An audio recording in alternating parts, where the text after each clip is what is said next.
Welcome to another episode of Two Ales and Hockey Tales with Wally. And today, I am so excited to have on a 56-year-old from Birmingham, England, the former manager of the Solihull Barons, but he's better known for his time with the Sheffield Steelers, where he's won 2 Autumn Cups, whatever those are. 5 times he's a Challenge Cup champion, part of these, 10-time playoff champion, and 9 league championships. 2 times he's been a part of a Grand Slam, when that's winning all of it, folks, every trophy. And he's one of the best on the mics in the league. And rumor has it he actually bleeds orange. Welcome to the podcast, David Sims.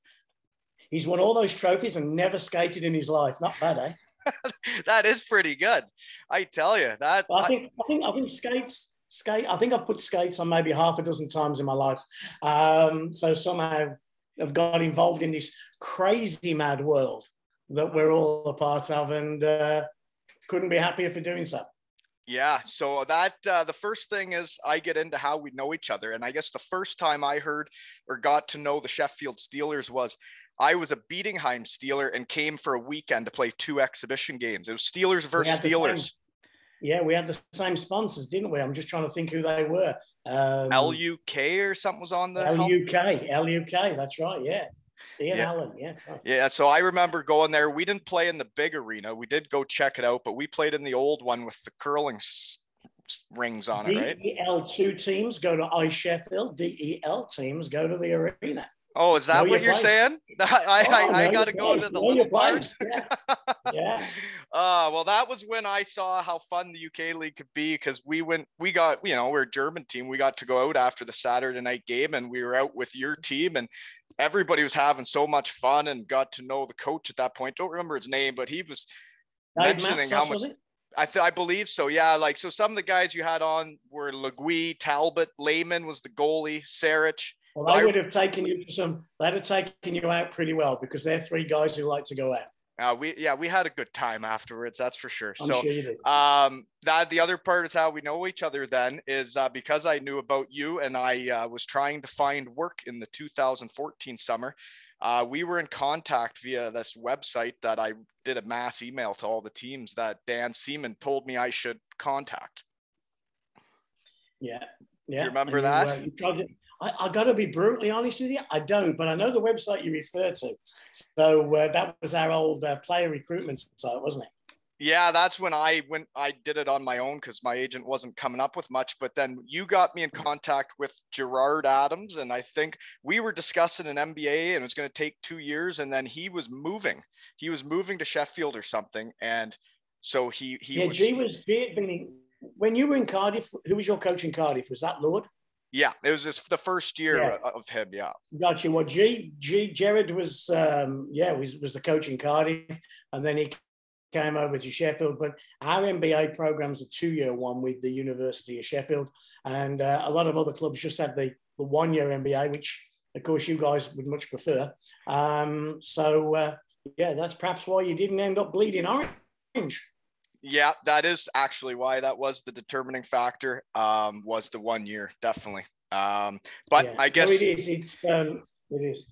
But the other issue is why I just dislike Sheffield so much over the years is, obviously, if you've heard of the pod, you know how competitive I am. I have. I feel this dislike you have for us. You guys, both years by 2 points. Both years I was in Cardiff, we lost by 2 points, and that's hard for me to get over. Yeah, well, live with it.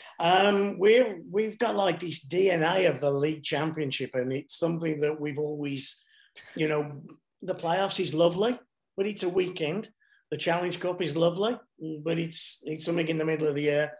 And because we come perhaps from a football mentality, winning the league is the most important thing.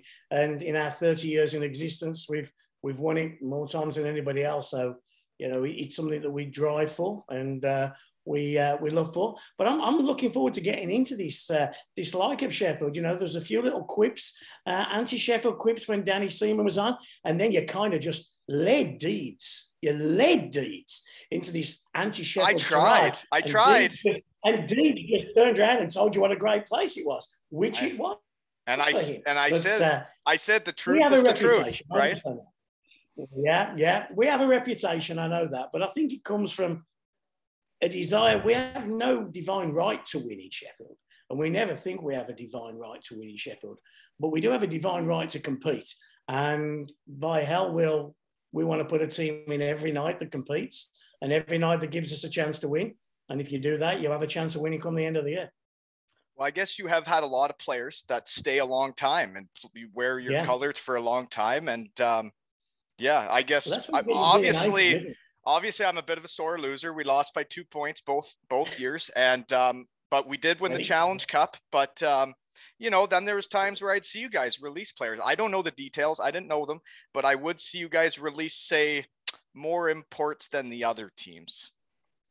Maybe. I don't know if that's true. I think we have a if you come to Sheffield to work hard and to compete, you'll have no problem and you'll stay here for as long as you like. You take those guys you just mentioned, Legui and Talbot, stayed here forever. Legui, I think, did 9 years. He's coming on next week. He's a beaut. He's a beaut. But then there are some other guys that come and perhaps they don't buy in. But I will say one thing is that, like, on the hockey business side of things, not one single player has left Sheffield being owed a penny, not a cent. And you can go through Hockey DB and you can go through Elite Prospects and look at every one of them. And not one of them will come on here and say, hey, Sheffield screwed me. We've changed coaches, we've changed players, we've changed lots of things, but it's for the betterment of our hockey club. And sometimes when you're a player, you look at it from just a player's perspective. And when you are in the team management, or if you're in a group of people, you've obviously got to do what's best for the actual hockey club. And that's what we do. And we try and do it as professionally as we can. But sometimes you've got to look a guy in the eye and you've got to shake his hand and say, sorry, it ain't going to go any longer. Well, and, I guess I had my perception. And when I did interview Deeds, I had not done my research. I was just going off of what I thought. And I had seen some guys get released, but I also saw how many times you've won. I just read your intro. And when I started asking around... Can I give you a good Deeds story just quickly? Well, hold on. I got to just explain. I got to explain this, is that when I asked around to a few people, like, do you got any questions I should ask David Sims? And I thought there would be something somebody could give me. And this were the responses was, people will be shocked to know that I'm really good friends with him and Paul Thompson. He's a gem, one of the best guys in hockey.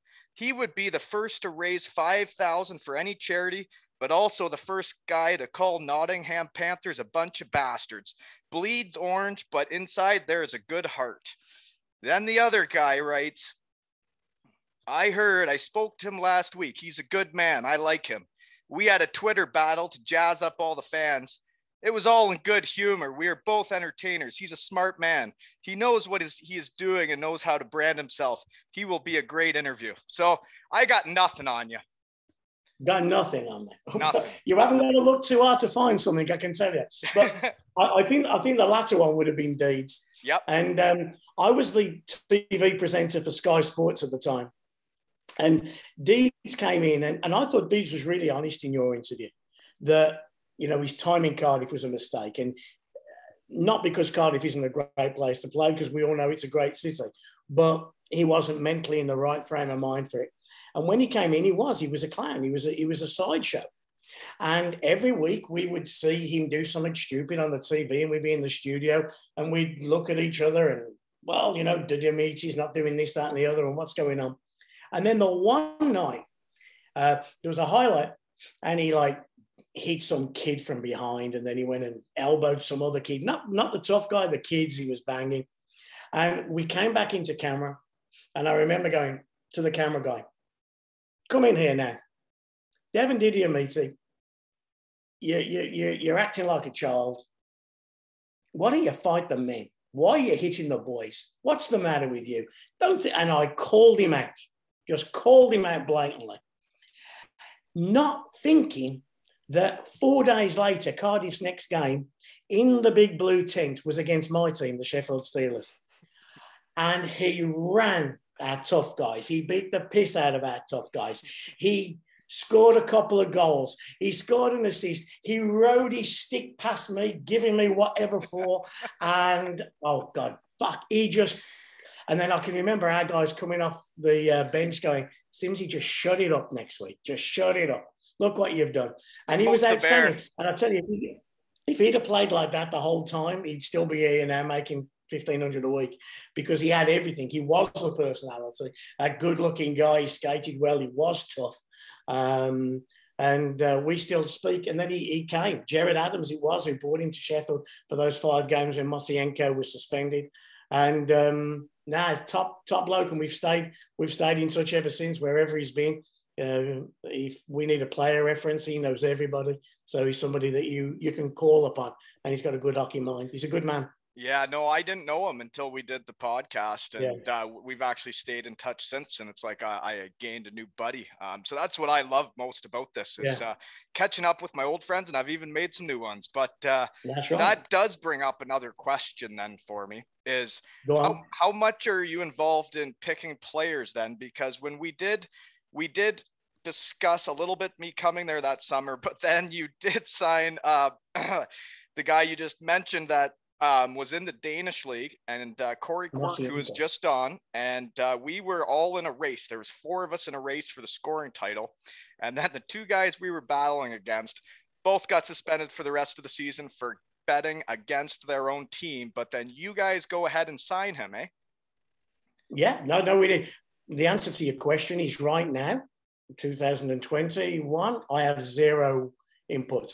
I'll speak to the coach, Aaron Fox, and he'll tell me who he's looking at. And like everybody else, I hit elite prospects and know somebody who might know him. But over the 30 years of the Steelers, I was solely responsible for a few of those years, partly responsible for a few more. And now we've got somebody a lot more competent than I in Aaron Fox, and he does it. And well, we all have contacts. You know what it's like. You all have contacts. You know somebody who might coach or play for a team, and you all get involved. But no, in Sheffield, the coach pretty much has always had the last say in who comes in and who goes out. I can't think of any owner or any manager that's forced a player on a coach. Obviously, there are some more popular than others, and you try and put a bit of gentle pressure on the coach. Especially as our owner sells shirts, he manufactures the shirts. So if there's a player that's selling a lot of shirts, but never still would he ever say to a coach, "You can't sign this guy. You must sign that guy." It doesn't happen. Well, and that's the way it should be, because if you want to hold the coach accountable, it's got to be his team, right? Total. But the answer to your second part of the question was Jared Adams. I remember being on holiday and G phoned me and said, there's this Tyler Mosienko, I think he'd be a great player, but he's got this little cloud. And then he told us what that little cloud was, which was quite a big cloud. But in all fairness, when Mosey came over, I mean, he played hard for us for a couple of years, and then he just shut it off the last year and cleared off halfway through his contract. But for 2 years, we got a league title out of him and got a couple of league titles out of him, actually. And he played really hard, and he was no issues whatsoever. But the interesting thing was the guy who broke that story was the goalie, Irving's Mustikov. Backup goalie. Oh, it was the starting goalie. No. Mustikov was the starter. He then became he then got injured. The backup went in, understood what was going on. And then Mustikov's then came back, and they tried to do the same thing with Moose, and Moose was having none of it, went to the club, and it all broke up. And after we signed Mosienko, we ended up signing Mustikov. So the 2 of them came back together the year after. So, but they were fine. There was no issues. No issues. Well, yeah, no, it was curious for me because, like, I remember it was July and I didn't really have anything. And that's when I sent out my email to all the teams in the UK. And then I started getting offers, and I tell you, it was way more fun doing it on my own than waiting for an agent to tell me what was going on. It was way better. Yeah, I can believe that. If you can have an insight into a club, you have a much better chance if you can get to speak to the people. Well, I like who, doing a podcast. I've learned so much about every team and how people do their business, and I'm just asking questions. yeah. Yeah, But but every team, I won't say has pet agents, but when I started, Gary Sago at Optima World Sports was a guy well, actually, when I was, Steve Bartlett, who's a big NHL agent now, he sent a couple of players to me, Kevin Bollebrook, Mike Blaisdell, and I still stay in touch with Steve. But then back in like the late 90s, Gary Sago and Optima World Sport kind of took over, and they ran Britain pretty much single-handedly for 5 or 6 years. And then Gary got into Germany where there was bigger money. The league in Britain kind of declined a tad. And then other agents start popping up everywhere. Now everybody's an agent. yeah, well, and I didn't really have. I had a few through my times, and I tell you, I never really locked into one that I really felt was making a lot of calls and working for me, because I had my one I usually had in Europe. Like, he had a lot bigger names than me in Europe because, yeah, he thought I was going to the DL. He thought I was going to these bigger leagues, and then hurt my knee, and it never really happened. So then I could tell I was kind of at the bottom of his phone call list. Yeah, they go through the lists. Yeah, there's good ones and bad ones. There's guys that you learn over the years that you think to yourself, God, if I was a player, I wouldn't touch you with a barge pole. And then there's some other guys who really adore their players and like really go, oh, we've got a guy at the moment, Michael, I think you pronounce it Latzenberger, and he acts for, like Marco Valleran, who plays for us. And like, he cares, really cares. And when he comes over, he found Jonathan Phillips, DeLuca jobs in the lockdown, and he seems to be a guy who really like puts his arm around his players, and you think to yourself, well, if I was a player, I'd actually want to go and work with him, because he genuinely sees it as a way cares. He cares. And you know what? As a player, if you care, you're going to get a lot of ticks from coaches and teammates. As somebody in management, if they can see that you really care, you're going to get ticks, and you're going to get. And the same as an agent, if you care about what you're doing, it makes life 10 times easier. Oh yeah, no, definitely. It's really realistically, it's like I have people tell me I'm working hard at this. Not for a second do I feel like I'm working doing this. This is what I want to do. Talk hockey with people around the world and get to know them and hear their cool hockey stories. Like, I guess this is not work at all, when you like it. Exactly. Like, I've got a full-time job, estate agent, or as you guys over there call it, real estate agent. And I work hard at that. But then hockey, I consider that to be the fun part. And I probably work 10 times harder at the hockey than I do in the real job. But it doesn't feel like work. So it's, which I guess is good. If you can enjoy it as well, then all the better. Well, that, I guess, got us into where and what are we doing now. So yeah, I guess you're a real estate agent. Is that residential, commercial? What are you into? No, residential, and not big high-flying stuff, not acreages with swimming pools, terraced housing, semi-detached housing, just regular, just inner city Birmingham housing. Birmingham, that's where you are now.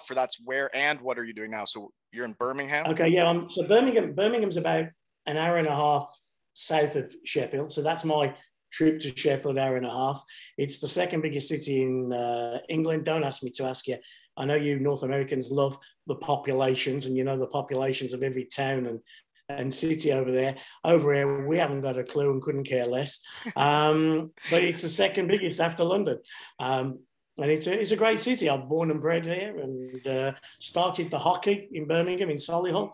And then obviously got the chance to go up to Sheffield, which is now my local team, 90 miles away. So that is the question, was where is Solihull? That's in Birmingham? So, yeah, I think most Brummies would tell you it's in Birmingham. Most people from Solihull say it's just outside Birmingham. It's like a little suburb just outside Birmingham. It's kind of the posh bit of Birmingham. Okay. Yeah, I've never been there. But the other question, which was random one here for you, is did you bet Dave Cousineau £100 or dare him £100 to take warm-ups with the Steeler Dan head on? Me personally, no, but that was the bet that Dave did. There's a name from the past. When you were in Cardiff, I'm not being rude here, I just can't remember. Did you make the final? You were at the final four? My first year after we won the Challenge Cup, we lost to Belfast in the first round. So we didn't go to Nottingham. And then the year I was hurt and was just a pregame speaker, they lost the semifinals 6-0, and they played the third place game the next day. And so Cardiff Net was told not to drink that night because they blew it 6-0 in the semis.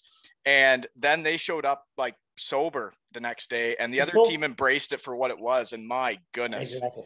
Was Paul Reagan your owner, or was... No, it was the first year Todd took over. Oh, first year Todd, so you were okay. Yeah, Cousineau, that third, fourth place game, which is a complete cluster. It was Sheffield v Cardiff in the third, fourth place game, and they actually warmed up together. They were doing the figure of eights together. And Dave went out with still a dance head on, yeah. And that's just, well, that game, and I sit on the league board, and every year we try and think of something that can replace that game, and nothing has come along any better, because still 5,000 people watch it. We put England, Scotland on, 600 people turn up. Because they all know. All the fans have a bet, and they'll go for like over 7 goals in the first period. Yeah. And when the 8th goal goes in, you hear the whole place go, "Rah!" Because everybody's, put 50 quid on over 7 goals, because the goal is as pissed as a fart. So he's. I couldn't believe what I was watching. By the way, this is a Thresher Belgian wit beer by the Bayfield Brewing Company. But anyways, I watched that game, and Cardiff had not gone out. Everybody was angry because they had blown it. And the other team, I just heard some of the stories that they're like, yeah, they weren't feeling their legs very good. And I don't think the score was too close, but I was out with the fans that night because obviously I wasn't a hockey player anymore. And I heard the bets. I heard the laughter, and it does mean something to the fans. And you know what?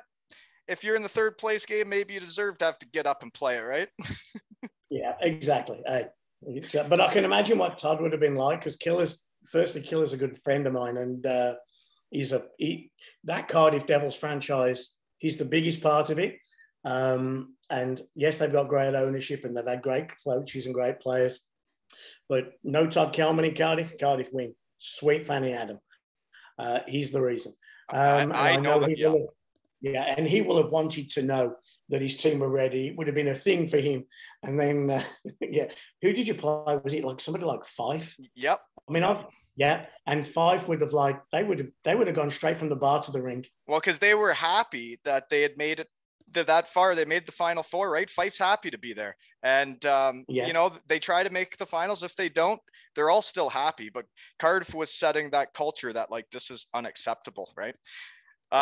Other stories. Who was your coach then? Was Lordo your coach then? Yeah, obviously the first line right winger too. I had to play on the third line because of him. Lordo would have been so anal in that third, fourth place game as well. There's still a lot of details, but I was with the fans. That was my last weekend of pretending I was just an injured player that was there to do a pregame speech. But then they blew it 6-0, and that was it. The other thing was Daryl Andrews mentioned that they might have thrown their third place medals over the glass to the fans, or gave them out to the fans. Yeah. I'm sure that was. I haven't listened to that one yet, actually, but Daryl Andrews played for us, quite a long time ago. With Coos. And then went to have a great career in Denmark. I mean, like, he was like a mountain. He was like built like Tarzan. Oh, and if you were being totally honest, in Sheffield, he played a little like Jane, but he was, without doubt, a great player. Played well for us, but for a guy of his size and stature, you just wanted him to throw guys out the way and whatever. Well, I was like, when I practice against him, he'd just come in the corner and almost like he's just so big he could like bear hug you, and you just could go nowhere. Yeah. There was nowhere to go. He wouldn't even have to be mean to you. He'd just swallow you up. Okay. So next question then is, how did you get into hockey with the Solihull Barons? If you never played hockey, what sports did you play growing up, and how did you get into it? Okay, well, firstly, the sports, if you play football, cricket, rugby over here. I was actually a swimmer. I was quite a good swimmer and swam at a high level and county and country and different stuff like that. But the lady over my left shoulder hiding in the back there, when we were about 17, 18, we went to go public skating on one Sunday. And we get to the rink at Solihull and it's closed because there's a hockey game on. We knew nothing about hockey, nothing about anything, but we were there. So we went, well, shall we go in? And yeah, we'll go in. So we paid our money and pretty much instantly fell in love with it. Great atmosphere in Solihull, couple of thousand people. They were in the second division at the time. The barn was ecstatic. It was going through the roof. Chuck Taylor, Dean Vogelsang, Mark Budds, guys like that. And you know, from that moment hooked. I was hooked. I was just hooked on it. And we were sponsored. The league was, and then I got onto like a supporters club committee, and then the club was going bankrupt, so the supporters took over the running of the club. So I'm 21 and I'm the commercial manager, trying to find a pound here and a pound there, trying to make things happen. And that's what I do in my life. I make deals. I facilitate. And we were sponsored by Heineken. And the advertising agency that ran Heineken were called the White Company. And there was a guy there called David Gardner Brown. And Heineken, as part of their general promotion, were running were sponsoring the World Student Games up in Sheffield. And Sheffield had just built Ponds Forge swimming pool, an Olympic swimming pad. Don Valley Stadium had been updated, the running track. And they built this arena, the Sheffield Arena. And whilst he was doing his work for Heineken at the World Student Games, he came up with this great idea. Wouldn't it be brilliant to have an ice hockey club in an arena rather than just ice rinks, which is where it was in Durham, Streatham, and all these places. And he knew me, and he says, "How would you like to come to Sheffield and run this team in Sheffield, a new team in the third division?" And I thought about it, but in those days, nobody worked full-time in hockey. So I said, listen, I'll come up and help you for 6 weeks. We'll find some people who do want to work full-time, but then, you know what, I'm going to call it quits and go back to Solihull because that's where I work and that's where I live. I went up and I saw that building, and when I die, my ashes are going to be laid there. I love that building. I love that arena, and it's my home. And from the day I walked into it, and every time I walk into it, I'm still excited. And there was no way after 6 weeks I was going to go back to Solihull. I stayed there. And then from that day to this, I've done every job that club's asked me to do. So when you say ice rink instead of arena, that means it's kind of like they kind of set it up for figure skating. There's no real stands. It's just a general fans, public, right? Yeah, a public rink. I mean, Solihull had maybe 1,200, 1,400 seats or 1,400 capacity. It wasn't, I mean, it was like a big blue tent with walls. It was that type of size, maybe not even as big as the big blue tent that you remember. And it was an incredible atmosphere in there. We had great rivals against Peterborough and Telford, and that's where my enthusiasm came. And that's where my love of signing players came from, because I kept thinking, why have all these teams got better imports than us? And we've got some crap imports and they've got great imports. And then I realised that I needed to find an extra £100 a week. So then I'd go out and find the extra £100 a week to get to the club, to get to the player. And then we had better imports and we generally succeeded. And we had Jeff Lama, Jerry Gillis, who were NHLers. I mean, Jeff Lama, Steve Lama's brother, and Jeff Lama had an NHL career. Jerry Gillis played nearly 400 games. But then we had Prince of Persia. We had, just Rick Ferrigan, Main Brian. Did you just say Prince of Persia? Brent Persia. Oh, there is an interview, Brent. If you want an interview, there is an interview. Yeah. Google, research, do it. The number one goal scorer in he was when the IHL was the same level as the American League. Yeah. He was the top goal scorer in the IHL, and we signed him for £325 a week. Because a bit like your good self, as I can see you drinking a couple of pops here, Brent loved the alcohol, loved the party life, loved the good time, and he was just an incredible character. And then he went to coach. I mean, he sets IHL penalty minute records, IHL goal scoring records. So he's a character if he's getting penalty minutes and scoring. Man, he's the biggest character I've ever met in life, let alone hockey. Is that right?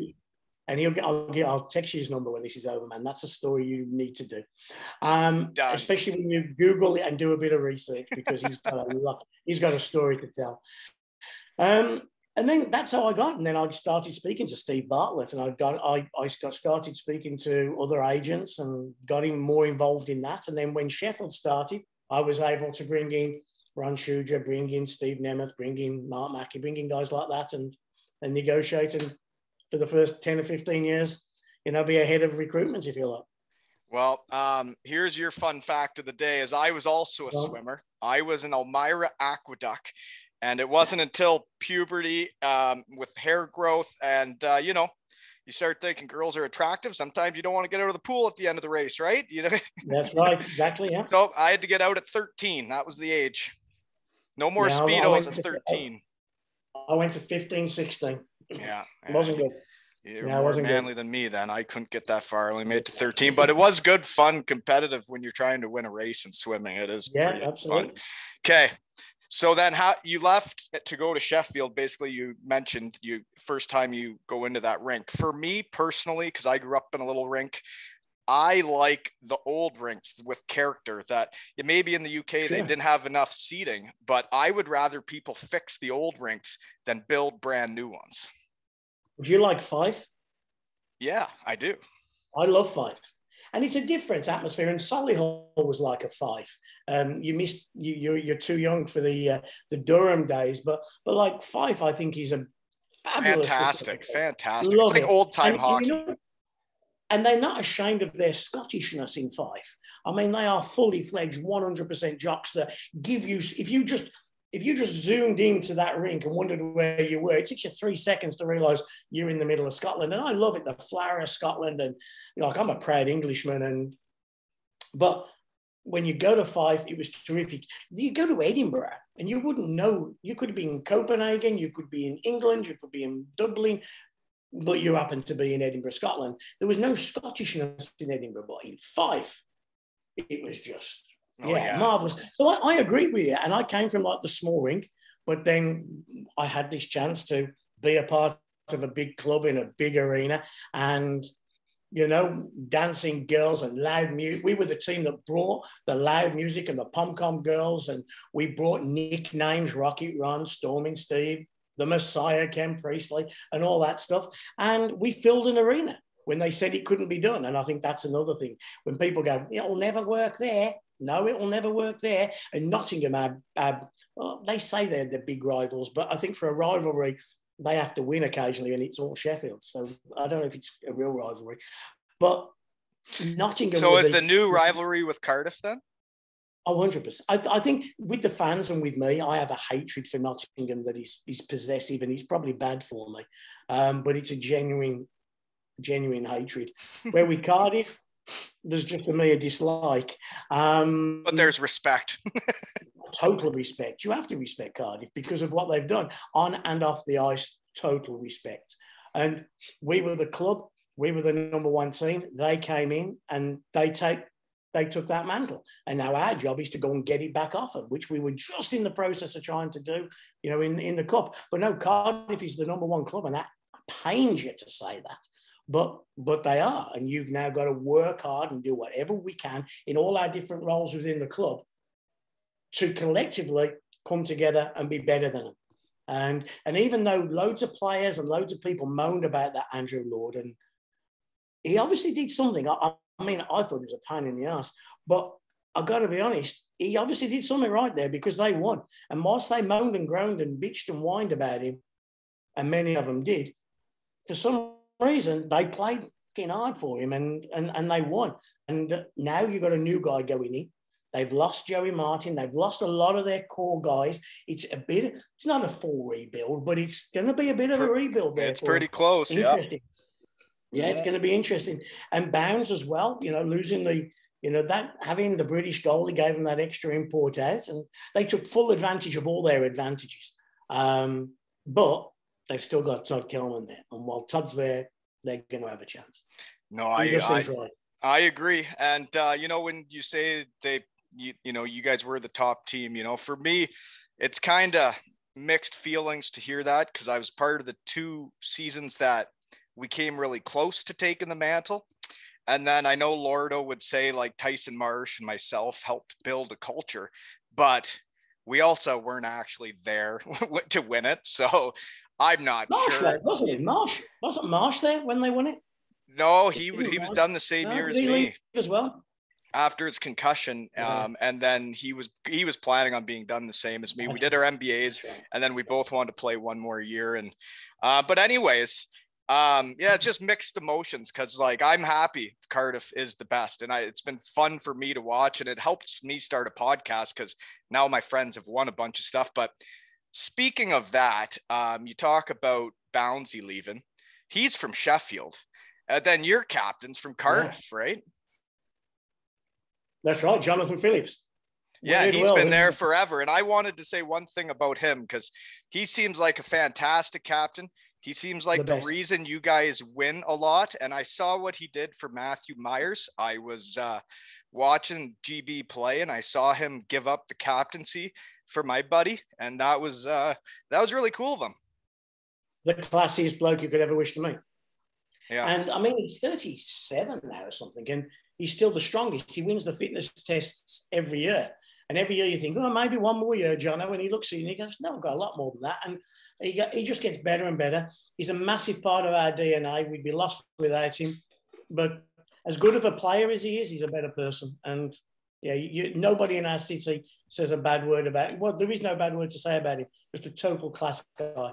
Yeah. So then he's from Cardiff, and Ben Bounds goes from Sheffield and ends up in Cardiff, and then he wins a whole bunch there. So it's for me, I always found it interesting because I'm playing in Cardiff and I see Ben Davies is from Cardiff. I see the kid play and I'm like, well, why wouldn't this kid be on your team if he's from Cardiff?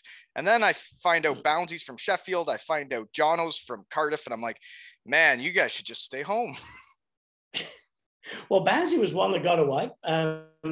He was it the tramp stamp? Was it the tramp stamp? Did you let him go because of the tramp stamp? Do you know about the tramp stamp? Have you seen it? I don't know about the tramp stamp, no. Oh, dear. Okay. Go on, tell me. Well, he's got a tramp stamp, but everybody in Slovakia will find out about it this year.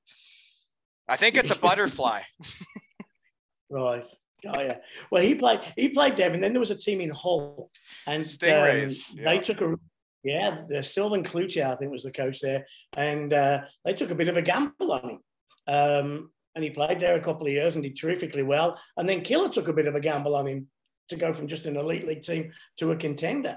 Well, from what I understand is that contract was signed with the previous owner, but when Todd came in, they did honor it and say, yeah, we'll give you the chance because you've signed it. Yeah, and in all fairness to Bouncy, like we have a bit of a tete-a-tete from now and again because he went and did an interview once saying he hated Sheffield. And, of course, that was music to our ears. So did I, though. That was something, yeah, but he comes from Sheffield. So we had something to... When Cardiff used to drive in, we used to have the big electronic scoreboard, road signs over the motorway. And our advert that week when Cardiff was coming is Bounds hates Sheffield. See him this Saturday, 7 p.m. Facer. But, yeah, I mean... He's done unbelievably well and everybody's proud of him. Without him, I don't think we make Paul A. Without him, we don't stay in Paul A. And good luck to him. Let's hope he makes a shed load of cash in Czech and does well. Yeah, no, but, it's been great to watch his career from afar for me because I was there his first season really as like on a contender trying to be the starting goalie and to see him progress. And now I see him on TSN and it's great to watch. But other question I have, because he's never came up on the podcast before, is I saw his jerseys retired by Sheffield. The impact Tony Hand would have on GB and why the team would be good now. Would that be because of how good he was decades ago and why there's the Mark Richardsons and all that? No, not at all. I mean, Tony was a freak of nature. I mean, his family owned the rink in Murrayfield in Edinburgh. Therefore, he was there. His brothers played. His one brother, Paul, terrific bloke.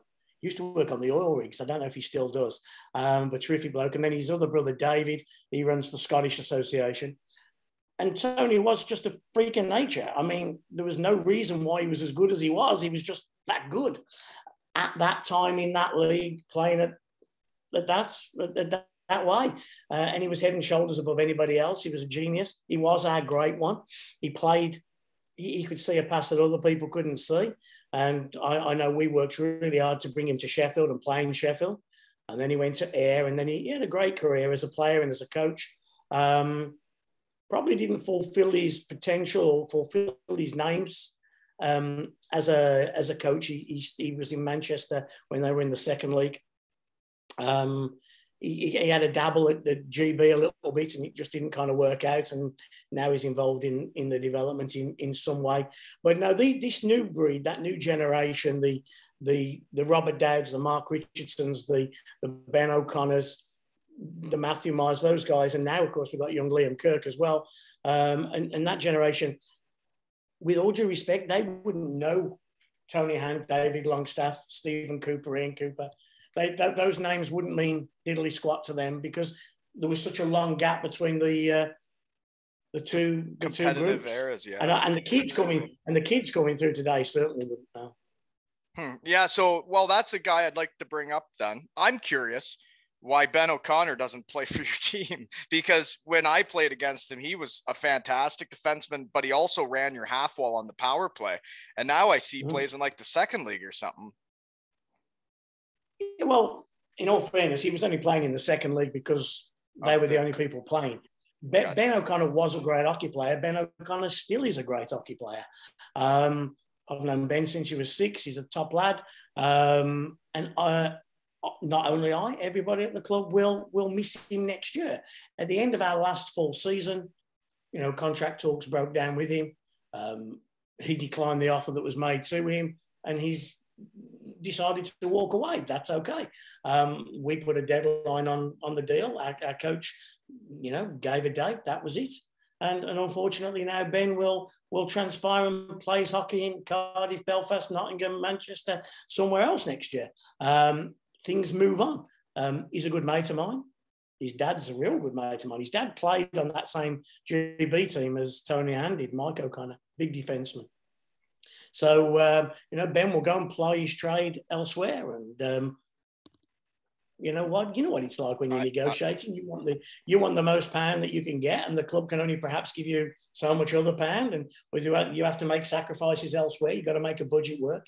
It's great for a fan on a forum or on Instagram to say we should sign this player, that player, and that player. But you've got so many houses, you've got so many cars, you've got so much money to spend, and it doesn't fit sometimes. And it obviously didn't fit for us. And we wish Ben nothing but the best, but his days as a Steeler are over. No, I did. And those things happen. And like contract negotiations, especially when I don't know what all goes down, but like I heard in Cardiff, guys heard what someone was making and it didn't make sense compared to what the other guys were making, and it caused a kerfuffle.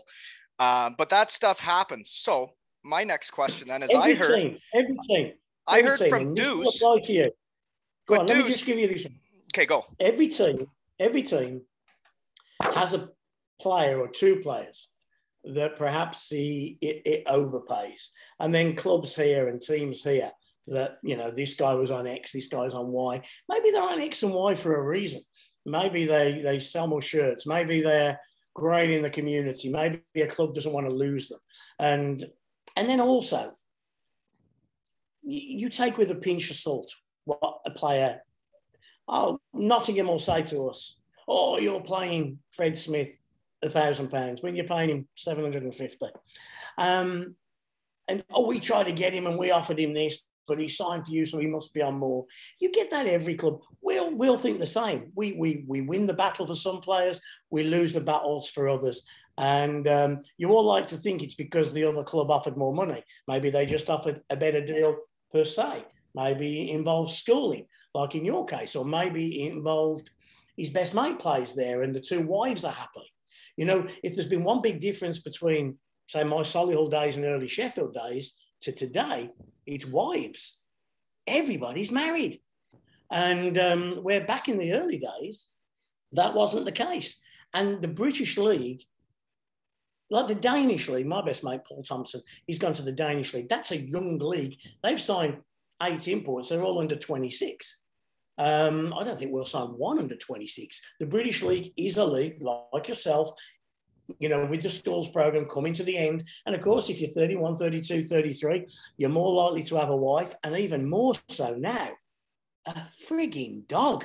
Every player brings a dog. And you think, oh, what's not a big deal? But then getting the transport for the dogs over, the transport. I'll jump in on that one. I had a dog, and I took him to Germany every year. By the way, this is a woolen shop. Is I brought my dog every year until I went to Cardiff, and when I first put it in the deal, and then we looked into it and the size of the dog and the price, they said, well, you can bring him, but you'll pay for it. And then when we looked into it, like, it just was not feasible. So he ended up having to stay home, but he had been with me for a decade over there. And you know what, the apartments, people in Germany like dogs more than the UK. In Germany, dogs go everywhere. The UK, like, there's a lot of apartments that aren't going to want a dog in there, right? Yeah. Well, I think we have three. We might have 14, 15 apartments. We might have three that can take a dog. So your first line center can have a dog, but your fifth defenseman can't have one. Yeah, good luck trying to get a dog in the deal as a fifth line D-man. I agree. And then those are the different deals you got to make, right? You got to try and make guys happy so they'll play good, and you got to try and get them there with your offer. But no, like, I totally you're allowed. You've got so many beds, you got so many apartments in your budget, so you can have so many married guys, so many single guys. And like you say, if your fifth defenseman's got a wife, 2 kids, and a golden retriever, he ain't coming. No, definitely not. And that's where I got to. But if he's Joey Martin, no, maybe we can make that happen. Yeah. But we can only make it happen for so many players, yeah. Well, and that's actually exactly what happened to me. Was I had a great year in Denmark, second league scoring, and then there was nothing happening. And it wasn't until I reached out to the UK league, and I was like, yeah, I guess this is it. Like, I'm there. It's time. And it's time to get school and focus on the next steps afterwards. And yeah, it's because I had a wife and 2 kids. But like, I had people to fly over, and that's visas, that's the flights, that's bigger apartments, bigger cars, the whole thing. Yeah. And I don't think fans kind of appreciate that in Europe, per se, players earn more money than they would in England or in the UK. And not just in Finland or in Sweden, in the top league in Germany, but around you can generally earn a little bit more money. So therefore, you have to give the players over here something that they can't get. So schooling's become a big thing. Coventry started it. Belfast have really taken it on board, and every other club now does some kind of schooling. And that's why perhaps we have an older league generally, because guys are looking at their end of their career thinking, well, okay, if we go over to England, we might have to take a knock on the salary, but we can end up getting an MBA and we can come out with something that we can take into life after hockey. That's exactly what I did. Yeah. I went there for the school, and I knew I was taking less money for 1 year, and then I'd be done it, and then I could renegotiate, and I did end up staying and making a little more the second year, because, you know, you take a hit to do the school, but if any players are out there listening, you should do it. Get off your ass and do it. Okay. But then from a club point of view, we've got to make sure that the people that we employ are coming for the right reason, because there are guys who come for the school. And that's all they care about. No. You're right. No, you're right. Yeah. We care about the hockey, and there's the school. They call about the school and a bit of the hockey. So then sometimes they have to be brought into the office and said, hey, if you want to finish the schooling, make sure the hockey has to be priority. No, and that's all we care about. And that is why you're there, right? Is to perform. And like, I thought I thought it was great for me to build myself and my character for the real world and what real world is actually like, doing school and hockey. But I agree with you. You gotta perform, and it can't just there. But you're right. There's 100% people go over there and just want school, right? Yeah, and it's tough because, with all due respect, the majority of hockey players haven't really done schoolwork for maybe 10, 12, 14 years, some of them. And then all of a sudden, they're thrown back into an MBA program at a university. And they're thinking, crikey, it was 17, 18 the last time I was in the classroom, and now I'm 34. And it's hard. And I tell you, the big one, never sign a goalie on an NBA. I was a great, that was always said to me. We had a guy, brilliant guy called Frank Doyle. Yeah, I know. And he played 2 years. Great guy. Honestly, the first 3 months, he couldn't catch a beach ball because he was like so tired. He was so wound up. He was at his school. Then once he got into the routine, Frank became great. And then for 18 months was the best goalie in the league, won us a championship. Yeah, but yeah, getting used to the school. I remember the first few months I was overwhelmed because the way they write in school over there is different than we write over here. And there was some adjusting to do. Joined up writing over here, is it? Oh, I guess it's proper writing, eh? Is that what they call it? But then one question though is with the schools packages and say the Champions League, I guess Cardiff's the only one in it, or whoever's in it, but you guys have a salary cap. How does that work? Are you guys protecting yourselves from yourselves? You guys realize you started paying guys too much, so now you're clamping it down on us, or what? I think there is going to be this forthcoming season, maybe some guidance, because obviously we don't know what kind of league we're going to come back to with the pandemic. And I think there's some concerns from some clubs that other clubs would run away spend. So there's going to be a few restrictions put on clubs this year. Yeah. Okay. So no real full details of how the salary cap works. No, because I mean, the Elite League has worked really well of trust of the 10 owners or the 9 owners, because Neil Black has 2 teams. But there's a lot of trust around that boardroom. We all need each other as much as each other. So, you know what? We're a bigger club than Dundee and Manchester, but we're no good without them because we'd have nobody to play. We can't play Nottingham every week. We'd like to sometimes, but we can't. That makes sense. You know what? You've got to find, and there's such a gap in.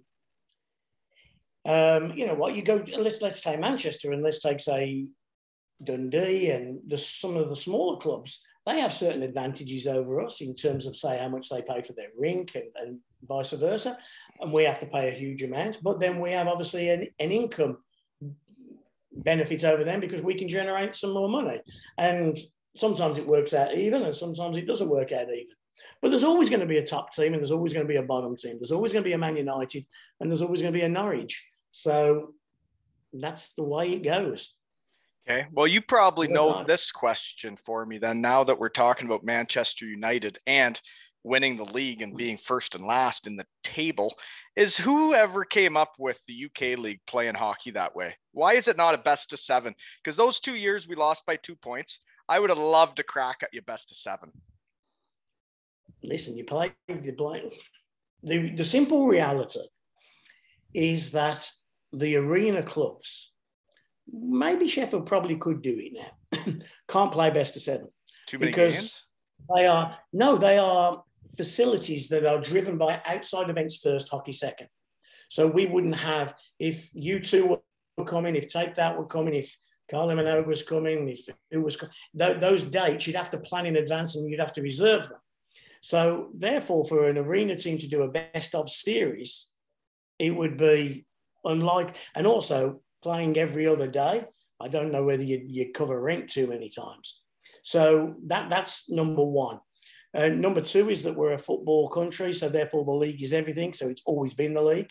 But number 3, and here's the really important one, what pays for our league? Well, what pays for our league is that final full weekend in Nottingham. That weekend pays the bills for the year. And that's probably the biggest reason why we don't play a best of. The second is the availability of ice. You know, if you were going to Belfast, to and from Belfast every other day, it would just be vastly expensive. And Belfast then probably have some other events going on. So you're a hockey man from a hockey country, a pure hockey bred bloke, and you're thinking everything's got to be best of because and now we're indoctrinated. Us hockey people here would love a crack at that best of series. But unfortunately, the logistics of the British League, it just can't work out like that.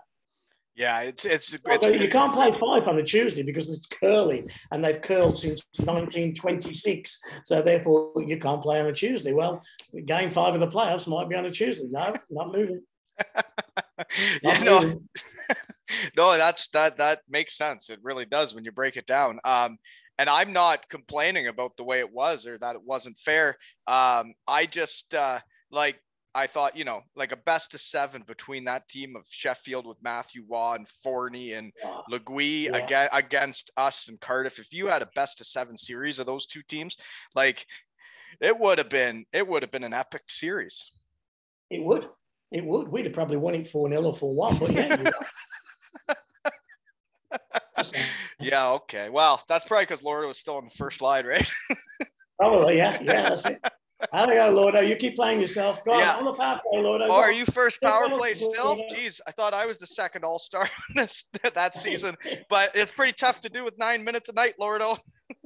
Exactly. But you know what, Todd did offer me 2.3% of the team at one point and then took it away. So I guess I am a free agent again. So that's just the truth of the matter. I thought I was part owner. I was going to be going to Switzerland to see pigs, but instead I am not an owner. So I guess free agent again, in the podcast. I got to tell you that Cardiff for many years had some slightly strange owners. I heard about them. Chris McSorley was one, Bob Phillips was one, then Bob Phillips was one again, Paul Reagan. They weren't blessed with the greatest stability, and now they're blessed with great stability. And we have a bit of fun with their ownership group and with Todd, and there's a big rivalry, and we're their number one, challengers. But you have to say, having a strong Cardiff is good for the league and the guys that run it there. But those owners, they don't know how lucky they are to have Killer on this side of the pond running it for them, because they're very lucky guys. He's a top old boy. No, you're right. And he shaped me for my life after hockey. And he showed me how to run a team. He showed me how to be a leader, but have everybody invested in it together and try and make everybody feel like family and be a part of it. Right. And when you mentioned why guys have maybe been released, or you tell them like, you can't just focus on school, like this is a part of it. It all makes sense, because that was one thing Todd was able to do, was you wouldn't want to let him down, right? You wouldn't want to not give the best effort because of how they treat you, right? 100%. No, 100%. And Todd's great. Todd can be a good mate, but he's also the boss, and he lets you know he's the boss. And he can have a laugh and a joke and a beer with you at the right time. And there's always a time, isn't there? There's always a time. There's a time to go to Hooters and have the chicken wings and the jugs. After a win in Nottingham, you go to Hooters, and that is something in Sheffield we've done for years. If we win in Nottingham, which is frequently, the bus goes to Hooters. That's it. And there's times for that. You have traditions. There's times for that, and there's times to crack the whip and get back into line. Yeah, we've been very lucky. We've had some good coaches over the years that have led us, have led us in the right way. So that was one of my questions, actually. Like, what is your exact title? Because you said at one point you were picking the players. Do you help pick the coaches? Who's picking the coach? Whose job is it to fire him? Whose decision would that be? Okay, the owners. But my job has changed dramatically. I was once the team manager. I'm now just part of a group of 4, 5, 6 people that help run the club. The club is run by a guy called Tony Smith, and he's the gaffer, he's the boss. And we all might like to think we run the club from time to time, but he runs the club. Top bloke, best owner we've ever had, best boss I've ever had. I enjoy going to work every day for him. His son Sean's an important part. Mike O'Connor's the commercial guy. I run the PR, the media side of things. And then on match nights, I'm the hostess. I'm the guy with the microphone, but I'm also the guy who's standing outside plugging tickets. I guess I like to see myself, so I don't have a title, but we're not great on titles on this side of the pond. like the Americans rule the world, don't they, on titles? They have a president and an associate president for everything. But over here, we kind of just get on with the job. So I'd like to consider myself the protector of the Sheffield Steelers. So if somebody wants to take a pop at my hockey club, they're more than welcome. But they're going to have to come through me first. And I'm not afraid to speak my mind and come back at you. And that's what I'd like to do. If anybody wants to criticise my club, then fine. But don't think we're just going to lie back and let you tickle our stomachs, because we're not.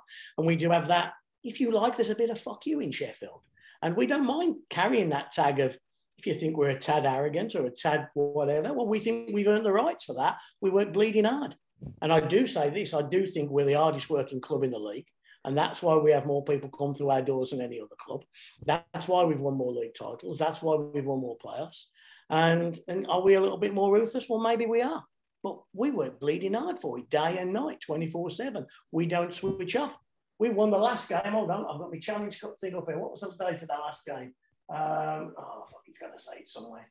Back in March, wasn't it? Yeah, 8th of March. And we beat Cardiff in that final. And where are we today? The 5th of July. And we haven't switched off for one day in that 16 months. We've been hard selling, hard keeping an interaction with our fans, working with our sponsors, working with our arena. Now, so have other clubs. But that's how you've got to do it. So when we come back on the 18th and 19th of September, that building will be full. We'll be ready, and we'll be ready to take it to Cardiff. Will we succeed in beating them? Who knows? But by fuck, we're going to give it a good blast. That's well put. And that was what I missed about hockey, was standing there on the blue line with the national anthem, knowing like you're going to war with my guys against your guys, and we'll see who's better. Yeah. But we're going to go to war. And that's what Sheffield and Cardiff was when I was there, right? Yeah. And I mean, God, if you remember where the dressing room was at the arena, where Cardiff's room was, and there was 2 double doors. And every time I'd walk past these doors, I'd shut the doors. And then Deese would open it, or our equipment guy would open it. And players would chat between sides. It used to get me blood boiling. And then I'd hate to see one of our players walk in with a white bag from the white company, because what that meant was that player had a friend on the other side whose wife had just given birth, and they were going to exchange presents. Exchange presents after a game. Don't exchange presents before a game. That's just So I like the doors shut. I want, as John Tortorella said, where's the hatred done in hockey? And you've got to have that. You've got to have that spit and vinegar and that fuck you and that hatred for the opposition. And you know what? I can't agree more. Like literally when I would go to Sheffield and we're battling for the trophies, and I had almost signed with you guys, or I was talking with signing with you guys, but then I go to Cardiff and we're like a ragtag bunch out of the big blue tent, and it just fit my personality. It fit me.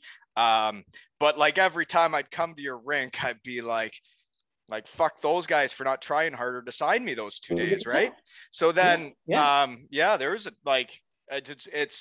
it was real, that rivalry, and like it was fun though, but like it's still, I remember the day you guys won the league in front of us after we had won the Challenge Cup, and like seeing teams win stuff when it's not you, it's hard.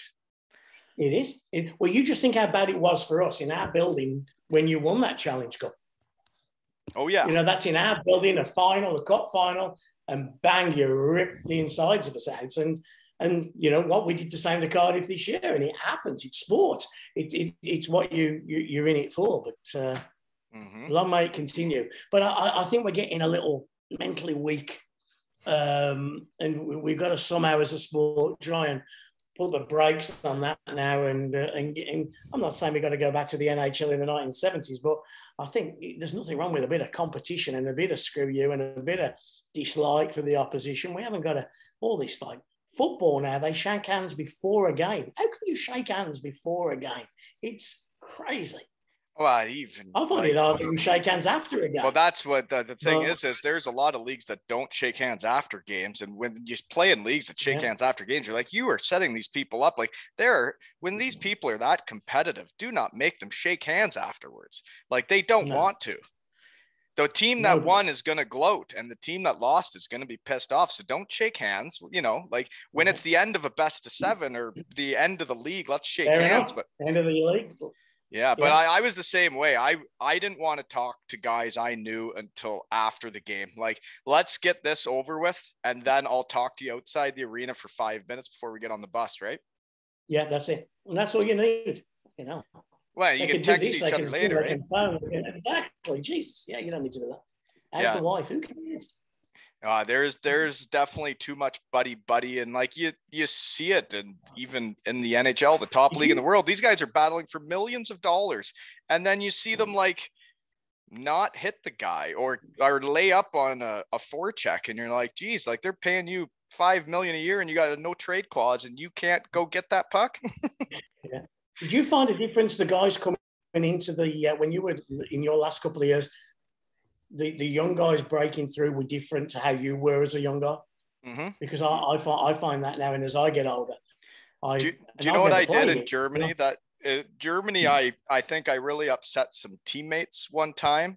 We were out at like an Oktoberfest tent, and all the young kids had flat brim hats on with stickers on it, like the sticker that would be on it when you buy it at the store. It was still on the hat. And we're out drinking, and I'm like, I can't play on a hockey team with guys with like the big circle sticker that like is just saying it's for sale. Like, take that off. And then, I took a different world, man. It is, and they come thinking they deserve it, and but they get it. We're going to use that. We're going to use that word. We're going to use that word, aren't we? Entitlement.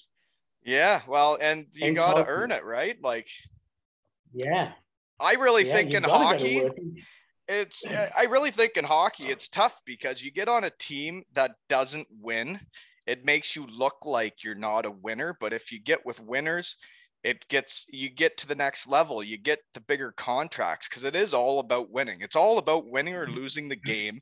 And if you sign with teams that don't have a chance of winning, that aren't going to win, you better score a lot of points if you want to keep a job in Europe. Absolutely. Yeah. No way you're here. No way you're here. Yeah. No, totally. I agree. Well, what would you have done different? What would you have done different in your career? Would you have come earlier to Europe? Would you have? I would have never played the year in Syracuse after college. After the college career I had, I would have gone straight to Europe. But that was the main thing. I would have came to Europe sooner than later. And I went after 1 year pro. I wish I would have gone without the East Coast on my contract, just being up for the Hobie Baker in college and go straight then, because the higher the league you start at, you can always go down. You can't always go up, but you start in the second league in Germany, she's a tough hill to climb.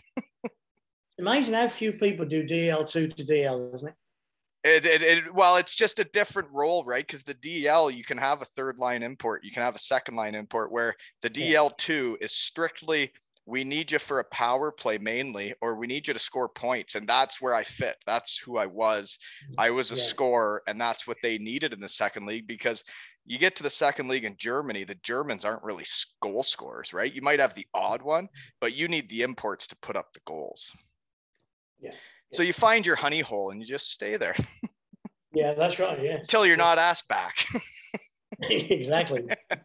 Well, it's been great. I've just been speaking. I can't tell you who, because we're going to announce him on Wednesday. But I've just been speaking with a guy who's played for us before, and he had to get in a lockdown, missing a year. He's had to get a real job in the real world. And he just said to me, literally 20, 30 minutes before we came on, I honestly thought it was over. I honestly thought that we'd have to, that was the end of it. But I missed it that much, and I'm just going to play now until the phone doesn't ring. And I've always said that. I've said that to lots of players. Going back up 100 years, we were down in London at the Docklands Arena. They had a team in London. And we had a player called Brent Bobick, who was a heart and soul guy. Wasn't particularly super skilled. Great skater. He's a skating instructor now, a power skater. And we had a goalie called Owen McInerney, who was a young lad. Now, Brent was probably 32, 33, 34, and McInerney was 24. And we stood outside this bar in London. We'd won a game and we were having a drink.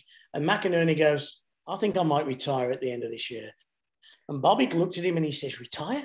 This is a great life. It's going to take you all over the world. You're going to hang out with the guys. And when you get married, you're actually going to spend more time with your kids than you would in a regular office 9-to-5 job. He said, I'll tell you when I'm going to retire. I'm going to retire when the phone hasn't rung by October 1st. And until then, I'm going to play and I'm going to play. And it is, and hockey players don't realise what a great life they have until they haven't got it. And maybe COVID and this lockdown period has taught a few of them, holy shit, I'm going to play for a few more years longer because this office game, it's not what it's made out to be at all. The real world stinks. So stay out of it as long as you can and live in your shell of being a hockey player. Good luck to you. Travel the world, get some life experience, put some hairs on your chest, and fabulous. You've got a story to tell. There's too many people in this world that don't have a story to tell. I totally agree. And when I came up with the idea of this podcast, my wife says, well, like, who's going to want to keep listening to you? And I'm like, well, nobody. I'm like, this isn't going to be about me. It's going to be about all these different people that have lived such interesting lives, that have moved all over the world, had children all over the world, had played hockey, won championships, failed, succeeded. And we all went our different paths. And like, you're best friends one year, but then you go a different way and you don't even know what really happened to the guy. Like, where did he go? What did he do? And now I get to hear all of it. And I also get to live in the real world, which it is an adjustment, man. Those first couple of years of like, yes, it's over. Yes, I got to get used to this. This is real. Like, I'm not going back to that. This is it. Like, you got to be ready to commit. You got to embrace it, and you got to figure it out. And like, it took me a long time, and I'm there now, which is great. But then this has really helped me because now I feel like I'm part of the game, man. In the last 2 weeks, I've talked to the guy that runs the Devils, the Panthers, and the Steelers now. Like, that's quite the couple of weeks. It's been a good couple of weeks. Well, listen, one of the things is like, I listen to that Spitting Chicklets and love it. I love Whitney and I love this and that and I love all of that chat. And then they start talking about some of these NHLers. I haven't got the first clue what they're speaking about. But then and most fans will be exactly the same. But then they can come on here and they go, Tyson Marsh. I remember Tyson Marsh. Yeah. Or like in our case in Sheffield, you had Danny Seaman on, you had, and then you had Didier Mitti on. And then I tell you what, everybody will want to hear what Leggy says. Legui's just a top boy and a hero in Sheffield who one day I'm sure will have his shirt retired. He's just a genius, and there's plenty of stories from him. And it's good then that you can kind of have it at that level. And there's far more people playing at this level than there is playing in San Jose or Tampa Bay. And there's a million guys so that didn't you can tell about. Yeah, exactly. There's so many what-if stories. Or, oh, my God, I almost made it. I'll tell you a great guy who tells a story. There's a goalie called Wayne Cowley, and he played for us in our 1996 Grand Slam team. And I had him in Solihull. He'd got a British passport. His parents were from London. And Cows was a real character. He'll tell a good story. You'll have Wayne on because he's got a story to tell. And Wayne played in Solihull and then went and played in Edmonton for one game. Turns up for the Edmonton Oilers golf tournament the following year, where he's going to be part of the team. He turns up in a dress suit with a 5-iron and he's pissed as a fart. And unfortunately, that's the end of his Edmonton Oilers career. He goes and plays in Germany, comes and plays for us in Sheffield. And now he owns the bar, I think it's called the Bottom Line, which is right next to the Hockey Hall of Fame, just by where the Maple Leafs play. And now he runs this big bar. Big character, great guy. Story to tell. And there's lots of those I almost made it, those what-if stories. Oh, they're everywhere. But like, and that's the thing was like Chicklets has really become a lot of they're big stars that come on there. You know what? There's a lot of the rest of us. Yeah.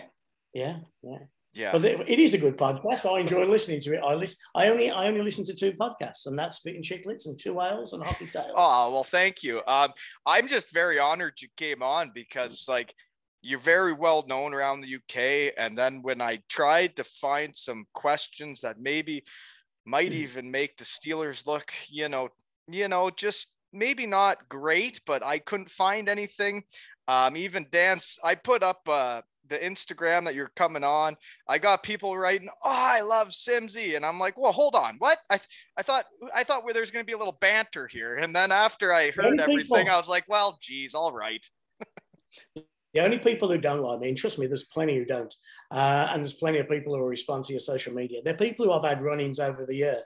And when you ask me what my role in the club was, the protector of the club, you come after the Sheffield Steelers, I'll come after you just as hard. And there are people who've been a bit upset. They've been a bit miffed with me, or they haven't got their own way, or they thought they could get one over on us and they haven't been able to.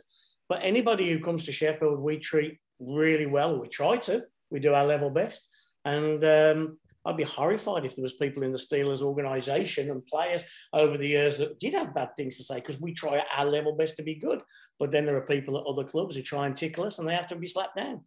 We're not afraid to do that.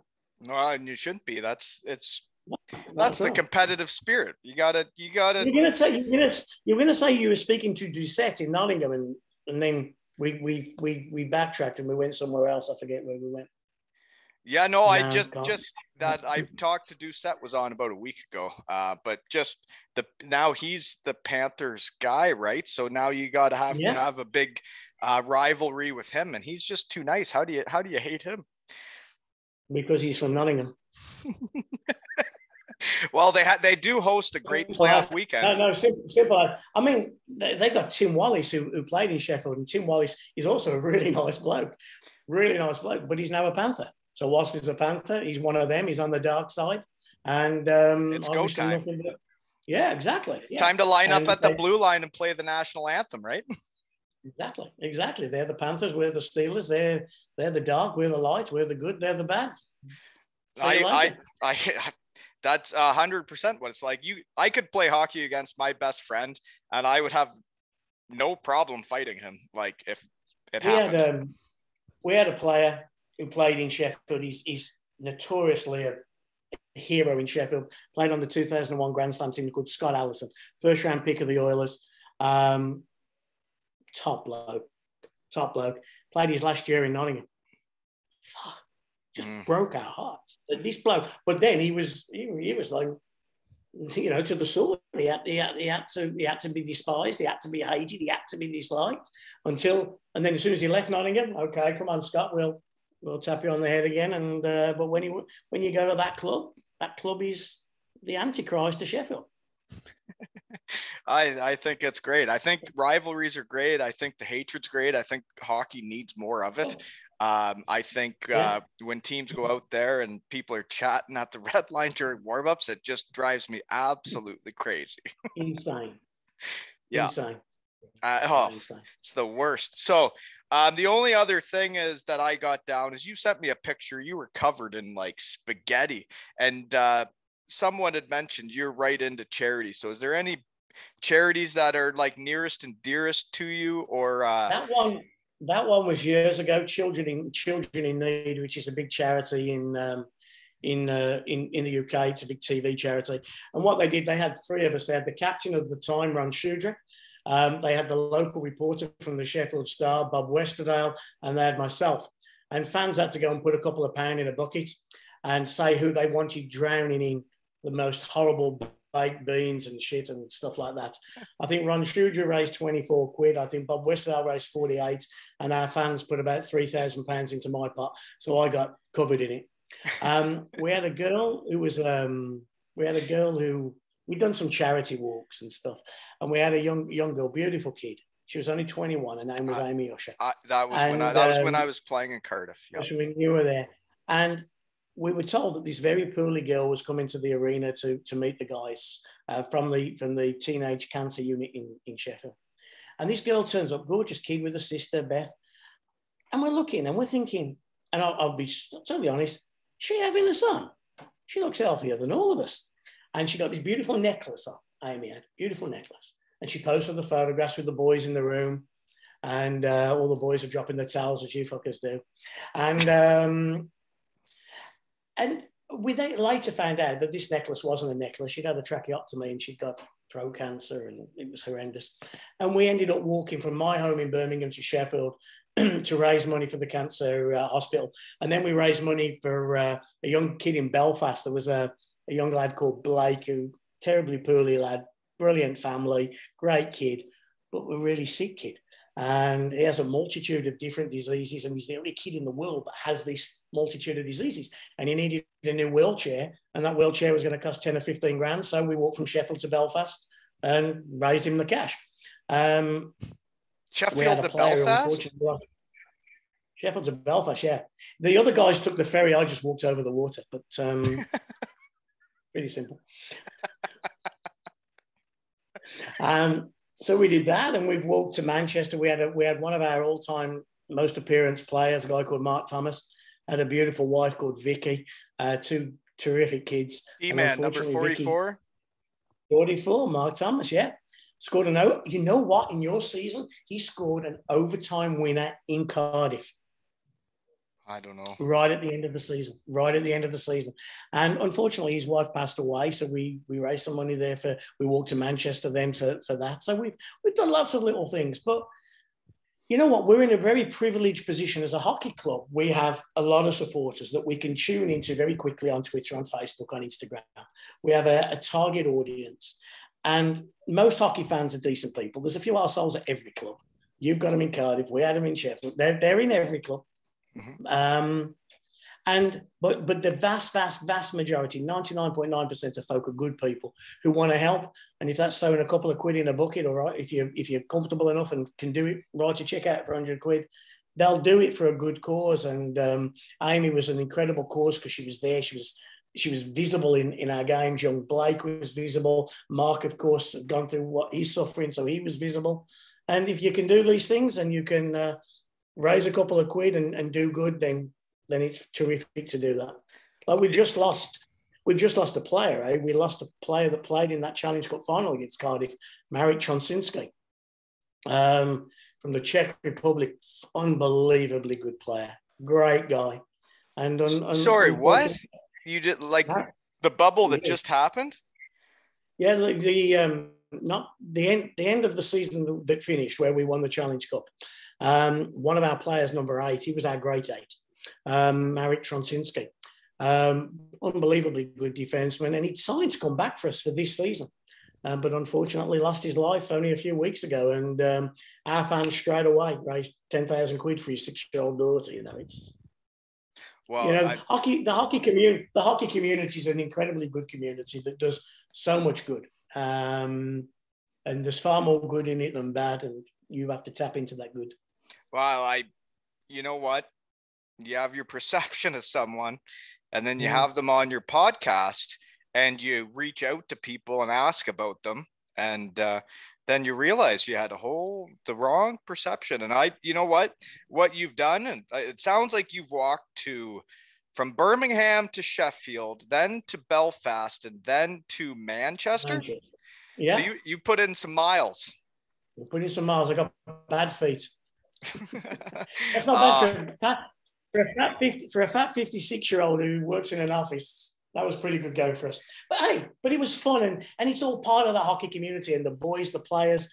The best part of my weeks, I used to love the bus trips. When I was younger, I used to just jump on the bus to the away games, and I used to go to the back of the bus and listen to all the stories that all you guys talk, because hockey players tell the best stories. And I used to love those stories. And then I had stories of my own and added to them. And nowadays, I'm a bit older. I'm a different age group to the guys that sit on the bus. But I still, when I walk into the rink, I'm lucky that I can still walk into the dressing room. I can sit down with some of the younger guys, and the stories aren't as good these days as they used to be. But I enjoy being around hockey people and hockey players, hockey coaches, and I'm very lucky. And if I can continue to do that till the day I drop, I'll be very happy.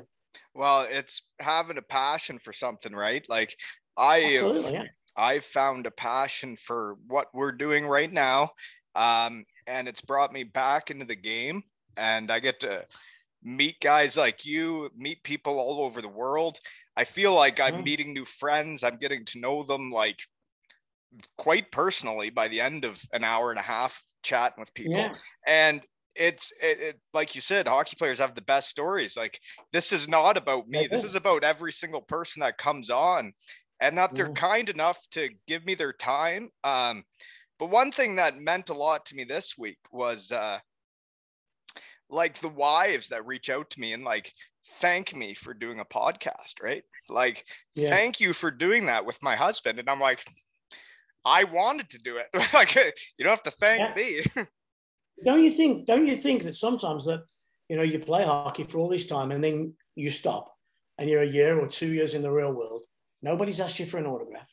Nobody's asked you for a signed stick. Nobody's asked you for anything. And then all of a sudden, gives a shit.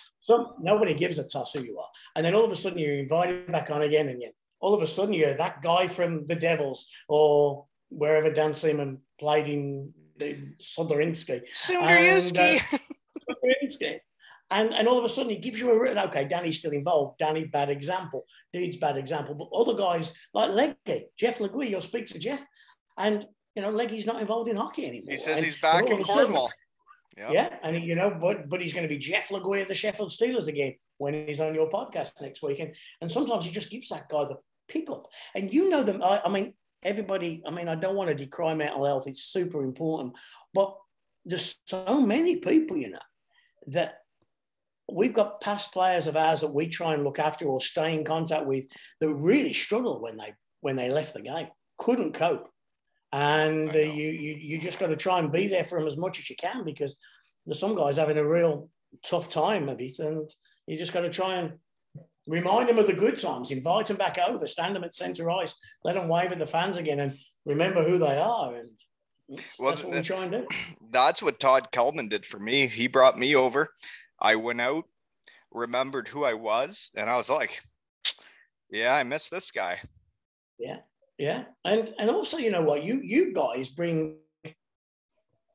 Again, I go back to that call I had just before I came on with one of our players. He says, I miss it so much. I miss being a Steeler. I miss skating out into the arena. The real world doesn't give me this. But what you guys have to remember is the enjoyment and pleasure that you guys give thousands of regular folks that work all week. I know we have season ticket holders at Sheffield that haven't been on holiday for 20 years. They can't afford to go on holiday, so they can buy their season ticket, and they can buy their replica shirt with that name on, with Legui on the back. And it's their life. And you go on social media and you see it's their life. And to them, you are their Ovechkin, you are their Crosby. In fact, they don't know who Ovechkin and Crosby are, but they know who Legui and Talbot is. They knew who Warren Fournier and Fretter was. They now know who Beluca, Valorand and Connolly are. And actually, they're the superstars in their life. And I think that's one of the things Britain does. It makes the star players feel like superstars. And 100% you are somebody when you are there. And, it was the best time of, it was the best time of my life was playing over there. And, you know, there's pressure everywhere you play hockey. But in the UK, you also, I mean, I don't know if it's the same, but we used to go have a beer with the fans after and get to know them. And they'd have you sign every jersey and you'd be like, geez, you bought another one? Like, don't you have 5 already? Yeah. Why are you buying another one? Like, what are you doing?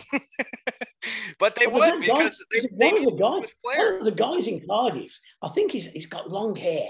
It looks a bit like a hippie, but he's a very, very intelligent guy. I think Todd told me he was either a solicitor or an accountant. And he never wears the same shirt twice. Never wears it twice. And he's bought shirts from all over the world, all Devils related, and he wears a different shirt every game. He must have hundreds upon hundreds of these shirts. But that's their thing. That's your gig. That's what you want. There is a Potter, episode 22. He was my captain in Germany. He had a fan that bought every jersey he ever wore everywhere. I think there was 20 to 30 of them, and he owned every one, and they took a picture together. Yeah. Yeah, no, they're passionate though, and like everybody needs passion for something. And in Cardiff, we would thrive off the passion of their fans, and then we go to Sheffield, and like I'd be on the fan bus because I was injured, and the passion and the hatred for Sheffield and how you guys win everything, and we're finally here, and we're gonna do it.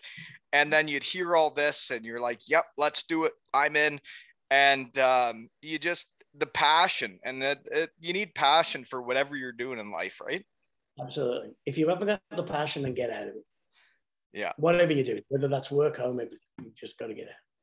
Well, I can't thank you enough for coming on. Do you have anything else for me before we're done here? No, I'm good. I'm good, and we'll get this out tonight, and we'll see if we can make it number one in the country.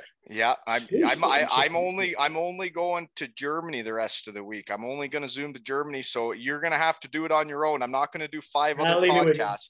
I've got competitive enough last week. I need to just start having fun and having my friends on all over the world. It can't just be about the UK. So we're going to Germany to see Dirk Robel, who has his jersey retired in Bietigheim, and I played with him before he overextended his arm. And then Jeff Legui or Derek Nesbitt, whoever else played with Chris Kunitz too in Ferris State. So what's your connection with Leggy? What's your connection there? You you played against him in Sheffield, or no, not Sheffield, Ferris State. So when I had a really big year in college, him and Legui, who had played with Kunitz a couple of years before, they were having big years too. And then we played against each other in Sheffield as well, like in 2008. And I believe then when I played there in 2014-15, right? So I get these numbers passed to me, and everybody seems to know who they want to have on. But Legui and Nesbitt were guys I reached out to. I wanted them on. They're good guys that we battled a lot with. So it just keeps snowballing. Let me tell you. In this phone is everybody's phone number. So any player you ever want from anywhere, I can get it on this phone. Don't worry. Beautiful. This is 30 years of just hounding people. That's like a Rolodex back in the day. It is. It's a big one, yeah. Hey, well, then all I got to do is get your phone number and we're good. We're good. Because I believe it was Stuart Kelly, who's a Devils fan, that did hook us up here on this, eh? Yeah. And thanks to him, because I couldn't be happier we made this happen. And I think everybody's going to get a kick out of this. I hope so. It's not worth doing. I've thoroughly enjoyed it. It brings back good memories, and it's good to chat. And like I say, we've just been on the back of a bus, haven't we? That's what we've basically been doing for the last 2 hours. Sat on the bus, chewing the shit, and it's great. Love it. It is exactly what I missed, exactly what I need in my life. And to be honest, I've lost 20 pounds since I started this. And it's not because I'm working out a ton. It's because I'm happier. I have more energy. I'm happier. I'm back. Yeah. I'm back. Right? Purpose. Yeah, absolutely. Purpose. So this has been another episode. And by the way, you're still in the game, so I can have you on as a multiple podder. Just so you know, when you're still in the game, you can come back on. Okay. I sincerely hope so. And this has been another episode of Two Ales and Hockey Tales with Simsy and Wally. Go Devils.